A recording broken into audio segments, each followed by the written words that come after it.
되니까. 자, 오늘 부동산 공법의 하이라이트가 나옵니다. 그래서 오늘은 은학이 참 엄청난 과목이라 제가 오랜만에 넥타이 메고 왔습니다. 엄숙하고 정중하게 접근해야 되는 법이기 때문에. 그래서 도시 및 주거 환경 정비법, 그 유명한 재개발 재건축입니다. 우리가 재개발 재건축 하려면 요 절차를 거쳐야 돼요. 이 절차를 중심으로 공부하셔야 돼요. 정비 기본 계획 짠다. 그리고 정비 계획 짠다. 그러면 우리 머릿속에 정비 계획을 구청에서 짠다 해도 구역 지정도 안 한 상태예요. 그죠?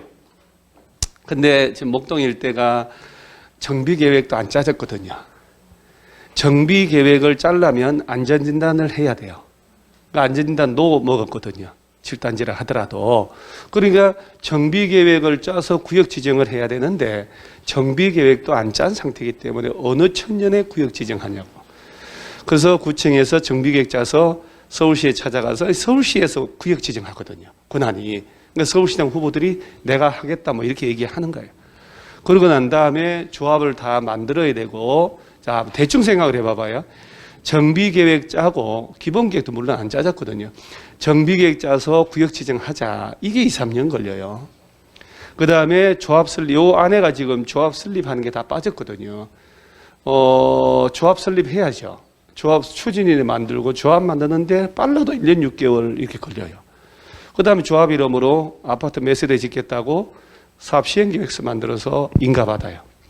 요 시행 인가받아야 건축 허가 받은 거랑 똑같아요. 그때 이제 공사 들어가요. 그럴 때 이제 분양 신청을 받고 관리처분 인가 떨어져야 철거 들어가요. 요 철거 공사가 요때. 그러니까 요 사이에 벌써 우리가 대충 무식한 우리가 봐도 몇 년 걸릴 거 아니에요. 그러죠?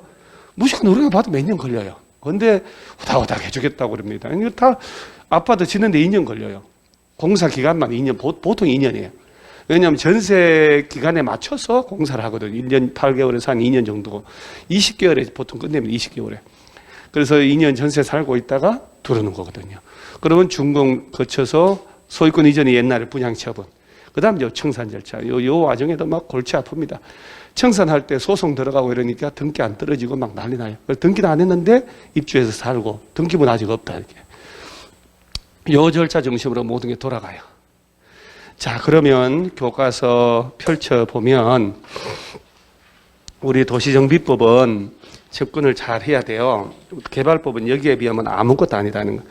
126페이지를 딱 보시면, 자, 일단 용어가 먼저 나오죠.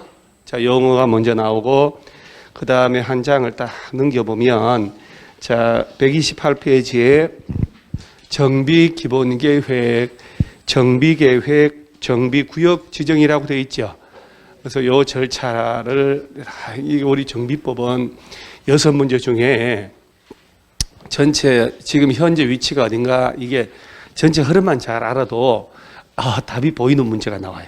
지난 도시개발보다 더해요.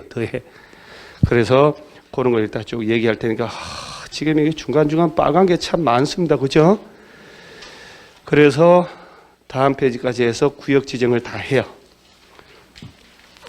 자, 그 다음에 134페이지 하단을 가보면 134페이지 하단에 정비구역 등의 해제 있나요? 정비구역도 해제, 풀어요. 그러니까 여러분 생각을 해보세요. 우리 동네가 오래된 빌라가 많아서 30년 넘은 아파트라 재개발, 재건축구역을 지정했다가 홀라당 풀려버려요. 그러면 더 떨어지겠죠. 다시 지정하려면 한참 걸리거든요. 그래서 정비구역의 해제라는 게 또 여기서 등장합니다. 자, 그 다음에 한 장 넘어가면 137페이지에 정비사업 시행이라고 나오죠. 그래서 하단에 시행 방법이라 해서 우리 정비사업 3개가 있어요. 3개. 그죠? 주거환경 개선, 재개발, 재건축. 그 3개의 사업을 어떤 식으로 누가 하는가. 요 한 두어 페이지는 객관식에서 거의 뭐 100% 나온다고 보고 모든 건 여기서 움직인다 이렇게 생각하셔야 돼요. 그래서 암기할 거는 암기하고 이렇게 해야 돼요. 이제 쫙 넘어가면 142페이지에 책에 이제 뭐 있는지 봐야 되니까 조합 설립 추진위원회라는 게 있죠. 이제 조합을 만든다는 얘기거든. 그래서 조합 설립 추진위원회 만들어서 우리 지난주에 개발법 배울 때는 추진위원회 없었죠. 거기는 없어요. 그래서 서로 비교하는 문제 낼 때 주의하셔야 돼요.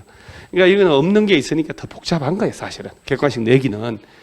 조합에 대한 문제만 내는 게 아니라 추진위원회에 관련된 문제도 내기 때문에 여기는 좀 복잡하다는 것. 그 다음에 이제 조합 설립을 다 한다. 자, 그럼 조합 관련된 건 어마무시한 내용 나옵니다. 도시개발조합은 여기에 비하면 뭐 조족지열이죠. 그 다음에 조합이 만들어졌다 그러면 151페이지 하단에 사업 시행 계획이라고 있나요? 여러분 이런 용어들을 빨리 내 걸로 만들어야 돼요. 조합 설립 추진위원회, 조합 설립 사업 시행 계획인가, 시행인가, 사업 시행 계획인가 이렇게. 요게 우리 개발법에서는 실시 계획인가, 우리 개별 건축에서는 건축 허가 이렇게 되는 거. 그래서 네가 요 사업을 해라고 독점적 지위를 주는 거예요.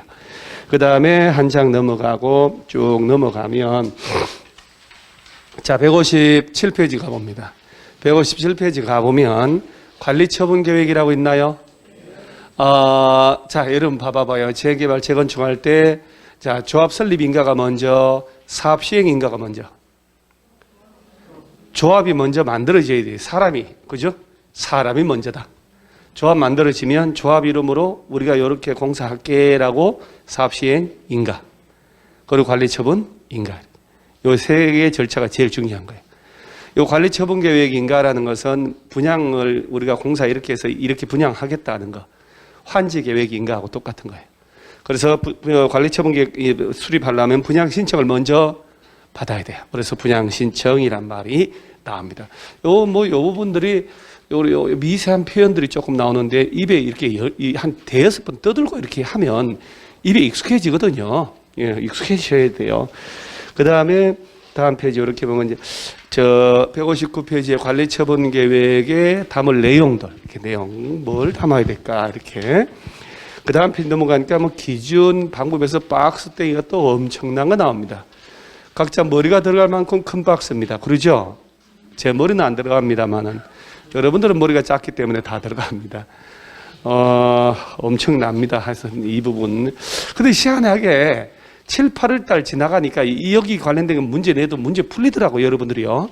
문제 풀어요. 그 반복하니까 계속 두드리 맞는 것도 자꾸 맞으면 익숙해지거든요. 계속 비오듯이 계속 얘기를 하니까 돼요. 그 다음에 어딜 보냐면은 163페이지를 보시면 거기 기존 건축물의 맨 위에 철거라고 있지요. 야, 이제 우리 여러분들 합격해가지고 개업 공인중개사 될 거 아니에요. 행복부동산 사장님 할 거잖아요. 그 사장님 하는데 손님이 와서 우리 동네 아파트 7단지 재건축 들어가는데 언제 철거하나요? 그러면 물어볼 때 때가 되면 하겠죠. 이럴 수는 없잖아요. 그죠? 아주 철학적인 대답해요. 때가 되면 하겠지, 이 사람아. 그래서 언제 철거하냐 하면 요 문장을 얘기해 주면 돼요. 자, 원칙 보세요. 사업 시행자는 조합에서는 관리처분 계획 인가받은 후 기존 건축물 철거한다. 언제 철거요? 관리처분 계획 인가받고 철거 들어가요. 머릿속에 관리처분 인가 떨어지지 않으면 철거할 수 있다, 없다? 없다. 자, 그리고 한 장 넘기세요. 넘기고 이제 164페이지 공사 완료되면 어떡하냐? 뭐 자잘한 준공인가 해가지고 뭐 이런 것들인데 이 부분들은 뭐 특별히 거시기 하고 어디를 보냐면 오른쪽 페이지에 가로 4번에 이전고시라고 있나요? 이전고시라는 말이 예전에는 이제 분양처분이라고 하는 거거든. 그래서 준공인가 공사 완료 다 고시가 떨어지면 청량 다 해서 토지 분할해서 소유권 이전한다 이렇게 되는 거예요.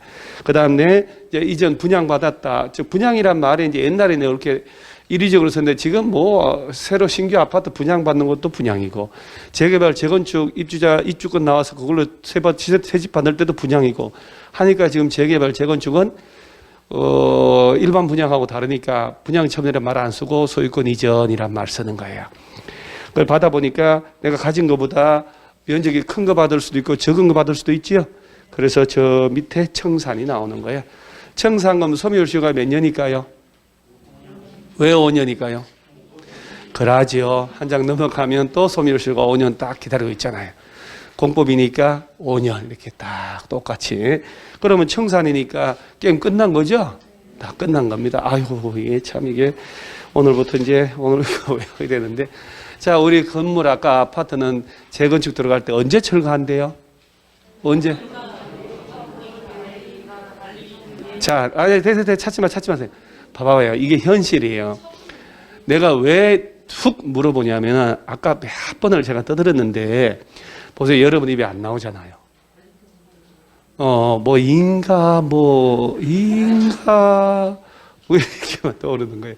그러니까 이제 그런 용어들이 그러니까 공부를 여러분들 스스로 냉정하게 한번 돌아봐야 돼요.